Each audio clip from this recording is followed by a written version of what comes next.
founders have two totally different perspectives. Either they think they're the greatest salesperson on earth, or they're very, very afraid of going out and doing the sales portion and want to be coached and want to bring someone in.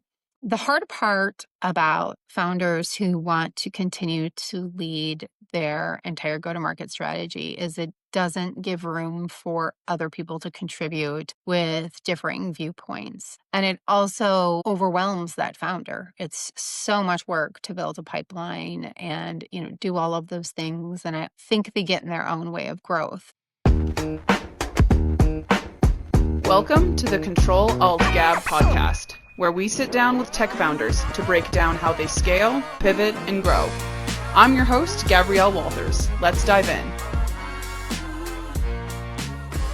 Hello, everybody, and thank you so much for joining us on another episode of the CTRL ALT GAB podcast. We are joined today by the wonderful Beth Thorson. She is the founder and CEO of the Relentless Growth Collective, and we are so grateful to have her today to share about her experience starting Relentless Growth, and we're very lucky to have her today. So thank you, Beth, for joining us. Oh, thank you. That was such a kind intro. Too kind, but I'm so excited to speak with you about this. I know we have quite a few things to cover, and I'm really excited for this type of dialogue. This is what fills my cup. So thank you for the invite, and I'm thrilled to be here. Awesome. Beth, you and I chatted a bit on the phone before this recording, and we identified a lot of cool areas of synergy between both of our experiences. And so we'll be talking about go-to-market execution. We'll be talking about the parameters of founder-led sales and what that looks like. We're going to be talking a bit about your experience growing your company, and that's actually where I'd like to start. I'd like to kick off by just hearing from you what your founder journey looked like and what led you to start the Relentless Growth Collective, and what did those first few months look like, and really what inspired you to take that leap and start your, entrepreneurial journey. Yeah, thank you for asking that. I have been in operator roles, sales roles, executive roles for the past 30 years of my career. And every step evolved, right? So I started with a really gritty type of attitude, working my way up from handing paperwork to truck drivers at midnight in a crusty old warehouse to, working with some of the top executives in the world and growing and scaling businesses from really zero to plus $500 million. And I worked for a company, one of my final organizations, that had a very strong founder presence and wonderful marketing around that, really driven, a lot of publicity around the company. And it brought a lot of excitement to the organization. And it was a fun journey to see. Also, earlier in my career, I had done something very similar where we built a team that did not exist, and it was a huge part of the organization. And if so, we were kind of like the little engine that could, right? And again, through grit and then through creating processes and really just this community amongst our smaller group, we created a company within a company that I call a startup. So it was a startup before anybody ever used the word startup, but I loved that building journey. And that was the exciting piece for me, is the ideation, taking things from ideas to implementation. As a matter of fact, I work with another fractional leader on the actual integration piece too for some organizations. And I think that will lead a little bit into our conversation later too about how you really get those teams speaking so that things go well. But when I left Flexport, which was really interesting to me, which was my last sort of major stop, I did spend some time at a SaaS organization, which was kind of getting a PhD in how SaaS is measured, and again, founder sales and what that looks like for different people. But when I left that organization, I had come to a point in my career where my value lies now more in what I know than in the tactical things that I can do. Right. And I'm super proud of that. And because I did it, I don't commit. I really did work from nothing to where I'm at today. And it was through perseverance, through raising my hand. Whenever I had the opportunity, it was me trying things that I wasn't good at, but could still prove to myself that I could do it.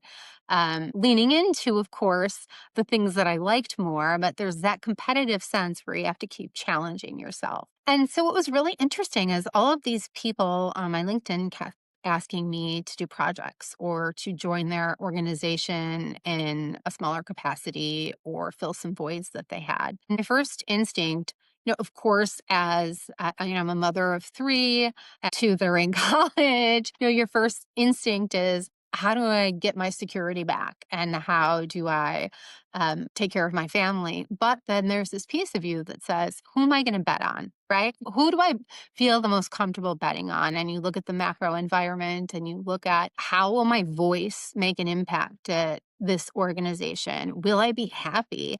How do you redefine happy too? And when I started to think about the things that I love to do, it is that early stuff. It's cultural contribution. It's talking about go to market strategy. It's getting the right people in the right positions. It's bringing enthusiasm and energy to the mission. Those things, some of those soft skills are actually really hard skills too, because you have to have someone that can see outside of just their part of the business. And then there's also the piece of, if you're walking into a founder's home, that's a founder's home. So you have to treat it with respect. You have to believe in their product too. And it just naturally evolved into working with people that I was a fan of. And it just kept getting bigger and bigger. And I was at a point of my life where I wanted to show my teenage daughter that that was something that, you could stand up and build something of your own. And so I named my first LLC, which I ended up changing to Relentless Growth, but I named it after her nickname and woke her up one morning and said, "Hey, I just opened up a company and your nickname because you need to have a legacy too. This is what we're going to do. Mom's going to build up this company and we're going to take a bet on ourselves." And that attitude has really been excellent for me. I've gotten to lean into things where I'm very passionate about. I feel like my velocity of thought and my my superpower is walking into a room and almost immediately being able to identify the value of an organization. And that's from someone else's lens, right? Because founders have blinders on too. Founders, it's their baby. And no one's ever going to say your baby's not that cute, but like it might be later. But you have to go in understanding that this was an idea and they're proud of it. And you have to be behind it and you have to respect their vision and where they want to go. So I think that came very naturally to me because of the importance of cross collaboration for me, which again really ties in to that other piece. But it was just really an accumulation of a career where you say, what's my next step? Do I go into an organization where I'm feeling very corporate? Do I go into a very early stage company where you get a great fancy title, but you're also um, doing things that were pretty far back in your career. So consulting was just this natural evolution, and I absolutely love it. I say that with all sincerity because I get to meet the most exciting people, spend time with brilliant people, and learn from people who have opposite traits as me, which is my favorite piece. So, thus, relentless growth. That is how it appeared. That's awesome.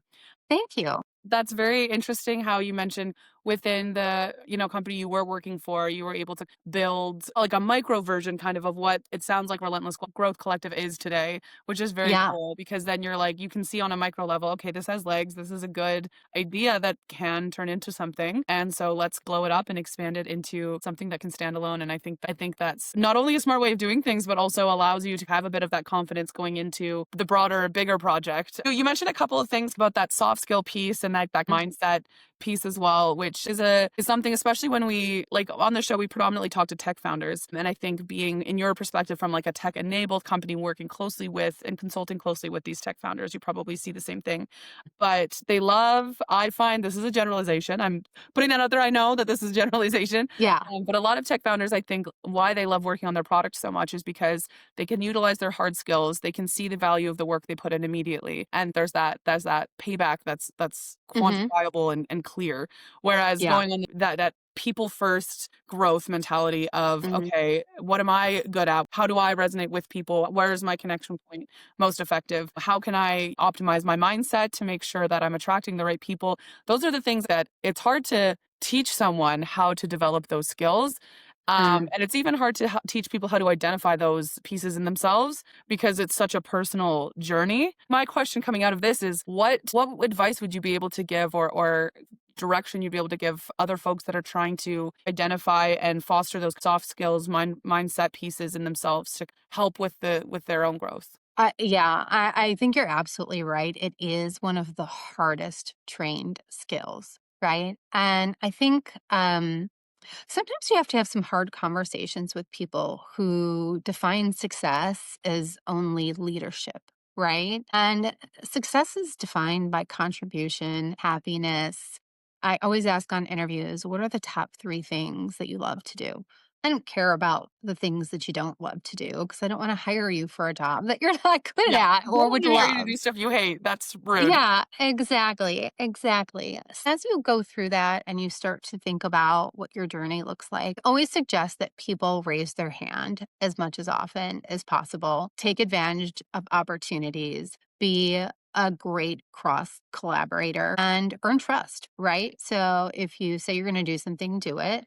I always joke that on my report card it said talks too much in class. Yep. And I thought, I'm That going was to mine. rephrase that, right? Okay, yeah, like Yeah. every little neurodivergent girl with ADHD who got diagnosed in her 40s. Yeah. Hello, world. 26 Um, for me. I was right. And right. you're I'm like, like, yeah, that makes makes a lot of sense. sense. Yeah. Yeah. Yeah, exactly. So, anyone I ever interrupt, I'm so sorry. It's just that I'm so excited about what you say that I cannot hold it back. I think authenticity is really important, owning that authenticity, but also maybe you're not the person that's going to be front of house. And the jobs that aren't front of house are just as important as those people who are out speaking on the company's behalf. I think a lot of it is self discovery and not aligning your expectations with what other people's are. I'm middle aged, and so you look at it, and your perspective on life changes, and where you define success changes with each generation too, or each decade of your life. And so for me now, it's how do I do things I love and have a passion for, and also remember that like my life comes first, and I have to have both of those things bring me joy, and that's the best way you connect. My advice with trying to build those skills, it is difficult, right? It's difficult if it doesn't come naturally to you. So I would say two paths. One, acknowledge that, right? Like say, I may have the wrong end game. If these skills aren't places I'm comfortable in, maybe I should be looking at doing this because this is really what I love. I don't need to be uncomfortable in that situation. Hmm.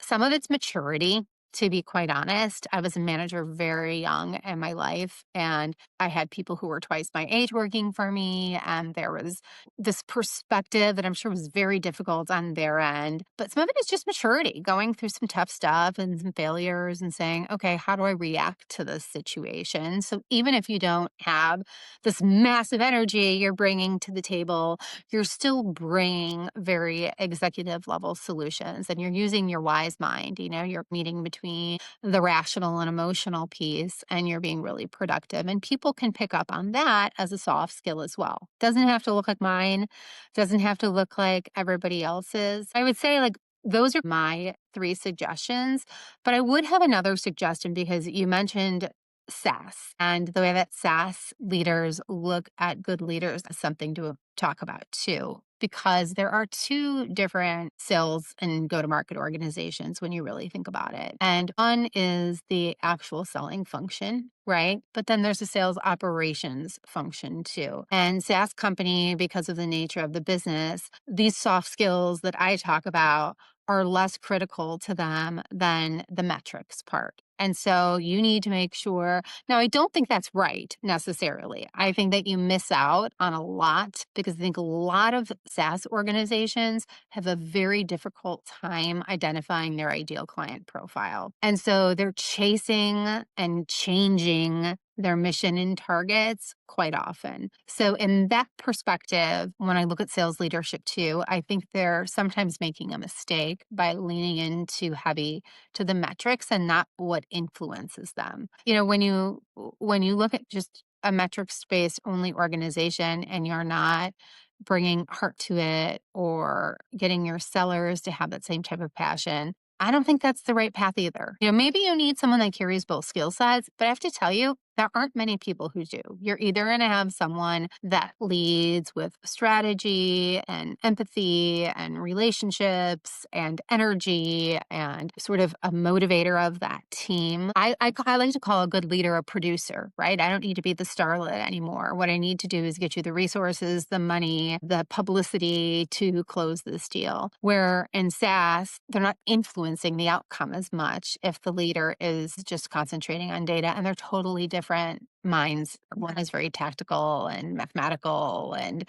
logical, and one is very creative and artistic. And they both need to exist, but you need to think about how you get that balance. And if you have two leaders that serve those functions too. I do think SaaS misses the mark a bit on not looking at those soft skills. And even just from an interviewing perspective, when I've seen people go through that, they talk a lot about you don't need to check 100% of the boxes to go after a job, but in SaaS, you kind of do. And so, I would leave it with that. I would suggest that part of the industry expands their thinking about what good leadership looks like. Definitely. And I think kind of touching on that balance piece is very important, especially when you see founders like SaaS founders, tech founders that are also the lead Hmm. technical expert for their product. I find too, and again, a generalization, but very often I find tech founders that are technicians first Hmm. backfilling that need for those softer, more energy focused, human Hmm. connection type people. If that's not something that they can, hire for right away, that's something I find they themselves feel they need to backfill. And trying to make yourself be that person when you really just want to be sitting behind your desk building your product, I think is probably quite scary among other things, right? Like you're sitting there being like, okay, Absolutely. I need to be putting myself out there all these ways. I need to be out there in my network connecting with people. I need to make sure my mindset and my energy is in the right place. But if you're not that person and those aren't your skills, then what a daunting task that must be to try and bridge that gap Massive. within yourself. Like that would be so hard. And Yeah, it's so absolutely massive, and I'm seeing a lot of and it's been interesting even just looking at my own sales pipeline, right? When people get to that stage, and there were a lot of layoffs and even just people self-attriting out of organizations like Tesla, Amazon, Flexport, and some of these large tech leaders, and really all around the same time. So you have this explosion of C-level founders out there, and they all do have to do that. And what they really should be focusing on is drawing attention to their product, creating their fan base, but it is not a natural skill for them. And I'll tell a little founder story and we'll not name names to protect the innocent because I think that this is it's a universal sort of mindset around early stage founders is definitely the exact archetype that you just described, very engineering minded, brilliant human being, understands where he wants to go, made pivots when it wasn't working at first, and just has a good idea of what he wants to do. And, I continuously talk to him and keep things going. And I'll say, well, how's your go to market? And he'll say, it's great. I do it all myself. I'm crushing it. I said, but it's funny you say that because I just went to my last VC board meeting and they said, you need to show us your go to market plan. Like, where are you going with this? And so the perception versus reality can be very different. And what you lose by not bringing in the right counterparts is an entire audience. You could be off on your messaging, all of that hard, amazing, creative work from the technical side gets lost. yeah. And so that's where it comes into relinquishing some of that control Mhm. in order to actually get more control of the outcomes. It's been an interesting journey, and it's that story I could repeat probably 20 times with 20 different founders, but it Mhm. really specifically shows how some people just aren't ready to see the bigger picture yet, too. And in your work with SaaS and tech founders that aren't ready to see that bigger picture, Hmm. how, from a consulting perspective, do you help them bridge that gap and work them into a place where they feel that piece comes naturally and it's something that they Yeah. can kind of flow themselves into? Or do you ever come with the perspective of if this isn't a skill you have, that's okay. Let's focus on how we can infuse this element into your organization in a different way. How do those Yeah. conversations kick off from that point? Those are great questions because founders have two totally different perspectives. Either they think they're the greatest salesperson on earth, or they're very, very afraid of going out and doing the sales portion and want to be coached and want to bring someone in. The hard part about founders who want to continue to lead their entire go to market strategy is it doesn't give room for other people to contribute with differing viewpoints. And it also overwhelms that founder. It's so much work to build a pipeline and, do all of those things. And I think they get in their own way of growth. But the way I do it is, listen, if that's the role they want to play, that's okay. But let me help you again, be better at that. And so what we'll do is work on trust first. And so that is, I love your product. I love your team. I'm a fan of what we're doing.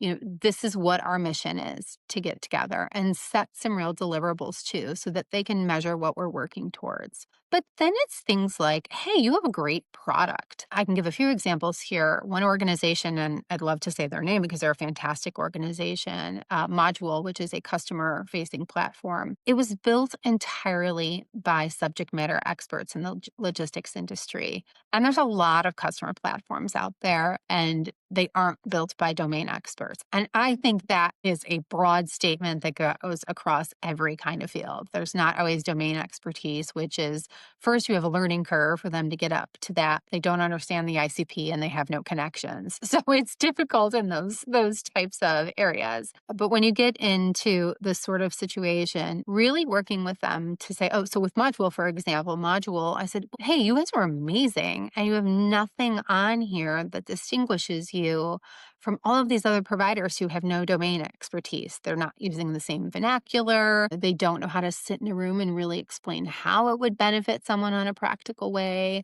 Let's change your main message to a platform built by freight forwarders for freight forwarders. It's as simple as that. And once they were able to identify that, their business boomed. Really, quite frankly, it was such a simple change. So you earn the trust of the founder in that way too. And also you're an extension of that organization. So you're always rooting for it. And when you make those small changes and people start to understand that that's their differentiator and you have that message cross the entire organization, that's where some of that energy comes through. And then the founder was able to go and work on fundraising and do all of those different types of things because he sees that the messaging is successful. And the best way to keep them involved, because you always, what your founder should be the last stop, right? Because you want to have an escalation point at the end of the day. And that gives them still sort of that man behind the curtain impression. Not that you don't want them to be available or accessible. I don't mean that, but it also gives autonomy to your teams that are working for you. And it actually elevates the profile of the executive. And so you make them executive sponsors on your largest accounts. You keep them involved. If you need to warm up an account, you keep an account, you keep them involved. And you allow them to be part of that sales strategy. You always have to remember it's their house. Mhm. And so treating that relationship with respect and honoring their mission is really important. Definitely. And I'm curious, based on working closely with other founders and then being a founder yourself, has there been anything that you've learned through your experience supporting and consulting with tech founders that you've been able to implement into the growth of your own company that has led to success? Yeah, absolutely. I mean, I mentioned not being incredibly metric lovable before, but now when it's your own business, all of a sudden you become more metric lovable. I learned how to accept AI into a lot of what I do functionally. And, I've learned a lot of lessons from founders too, that reaching out for help to the right people, making sure that you have a community that you feel safe sharing like-minded either issues or ideas, not having your ego ever get in the way of helping an organization. I think that's a big one. Coming in with humility and leaving with humility too, but proud of the work that you've done. So those are some of the things that I think are really critical. And then focusing more too on your company and your experience with being a founder as well, just based on your experience with your previous organization, working with other founders, being able to kind of support in that consulting role. Mhm. What have your growth challenges looked like on your end? What has your plan of attack been to get over those? And are you kind of middle of one right now? And Such a good question because I think I wasn't expecting it to be as challenging as it was. And the reason was because all of it came so easy at first. And then you realize that your contract, if you're not successful, will end, which I haven't had that yet. So I'm not nervous about that. But if your contract is successful, it will also end at some point because you are a consultant. So you have that. And then you also have this realization that you are losing some community, right? Because in a corporate world, you have a sense of community. Some of the practices that were really helpful for me were just adoption towards asking for that help. Like I said, automating processes. But there were a lot of difficulties when I compare it to it. And one of those challenges is if you start consulting and you haven't built your pipeline yet, which is kind of what happened to me, right? It was this inbound pipeline. When that is over, there's a lot of variables in your first year when you look at month over month what you're making. And so you could have a month that is really difficult and you can have a month which is really great.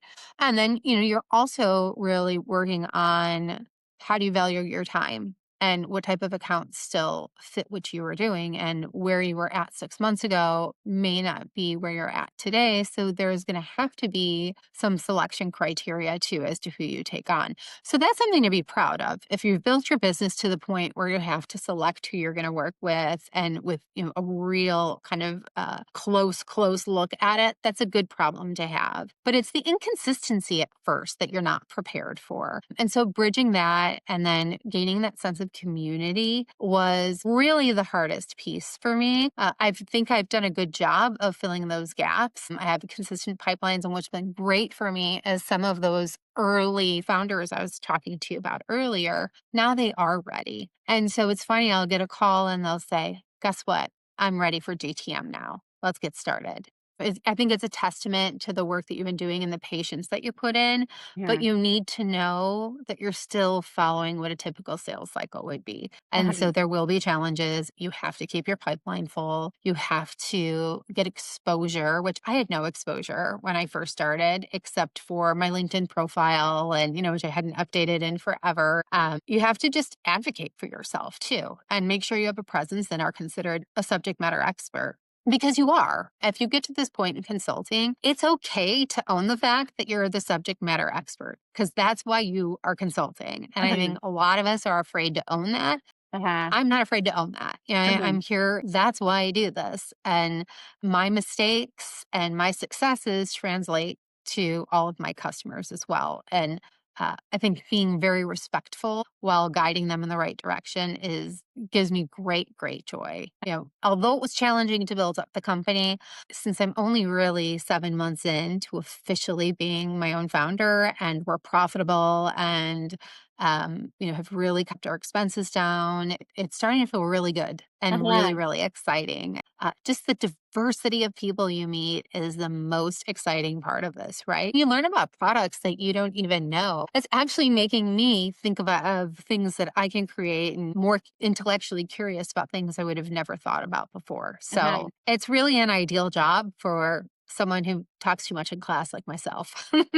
Definitely. I mean, being the host of this podcast, being able to talk to so many different founders in so Mhm. many different industries, I love learning new things, and I Yeah. am very confident to say what I don't know. And so being able to hear from tech founders about their different offerings and about how they're innovating the industry they're in, so interesting and Amazing. and Brilliant. yeah.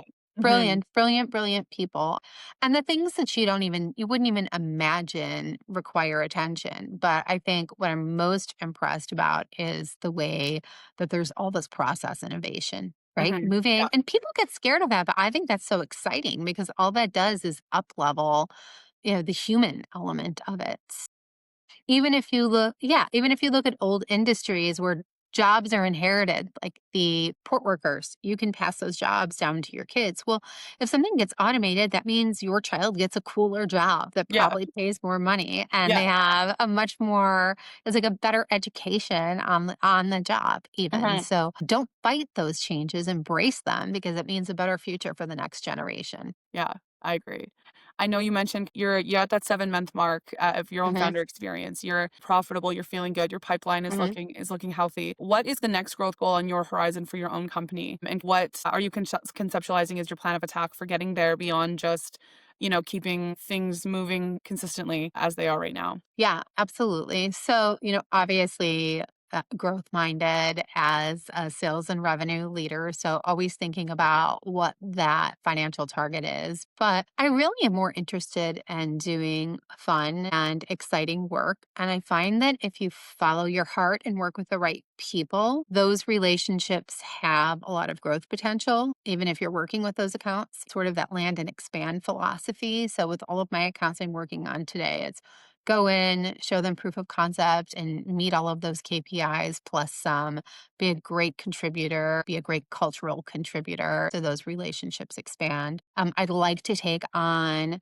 a few larger accounts, meaning, hey, I'd like to give you more of my time because listen, small accounts require sometimes more attention than the larger accounts. But I still love helping these businesses scale. Pre IPO, obviously, is really my sweet spot. But seed and A and B level. I'm moving towards maybe C level or getting ready to IPO too. So, really, more a few fractional roles within that. But I'm also really interested in working with people and growing their profile in the industry or industries, because I think it's translatable, whether that be companies or whether that be individual people. So if there's thought leadership around it. And then really getting on this more on the speaker circuit myself and panels, because I don't think there's enough exposure to this type of leadership. And I want more women to go into sales, right? And so the way that you do that is that you show them women in sales and you show them executives and you show them what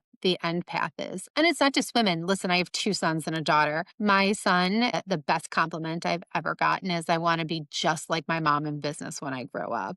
And that's like better than any raise, anything that's ever happened. I want to continue to be able to contribute to people's lives in that way. Again, falls into my talks too much in class, but it's really exciting and interesting work for me. And the ability to bring groups together and make a change is just so fun, right? I Mhm. mean, it's just so fun. Yeah, I definitely agree. It sounds like you have achieved what a lot of people, honestly, I oftentimes spend their whole life searching for, and that is being able to do something that you're not only are you good at, but that really makes you happy. And I Yeah. find professionally, people I think compromise way more than they realize they need to, and shove Hmm. themselves into a role that feels bad because it's comfortable or because they were told going through school that this is the type of job they needed to have, and being okay with being unhappy because it's safe. And I think that folks like you are honestly an example of what can happen when you say, I actually am not okay with this anymore. And I want to be able to do something that I am good at, that I'm where my strengths lie, that also Hmm. makes me happy and makes a difference. And so I think that's great. Thank you. I think that's so That's such awesome. a nice compliment. And listen, there were months where I was like, oh my God, I am going to have to go and DoorDash. I was like, what are you going to do this month? But if you just keep betting on yourself and you have to trust in the long game. And Mhm. 7 months isn't a long game. So I think I've nailed it in some Mhm. ways by moving that fast. And another piece of advice I'd give to people too is get a consulting coach. There's someone that I work with. Her name is Laura, I believe it's Zelvinson, but she has been an absolute mentor to me through this process too. And she's a great place to check in for your baseline. So you can say, well, here's where I'm at. I mean, I don't like the comparison game, but it's also, does it seem like I'm on track for success with this much time? And use someone that has done this before. And her advice, even things like making changes on my website and how to market myself and how to build my pipeline, or even just, hey, I'm having a really unusual kind of self crisis, self identity crisis. Can you help me through it? And am I doing the right thing? It really helps. It really Mhm. helps quite a bit. And so trust in the guidance of other people. And it takes a long time. I mean, I've had periods of my career where I've absolutely been in love with what I'm doing and the community.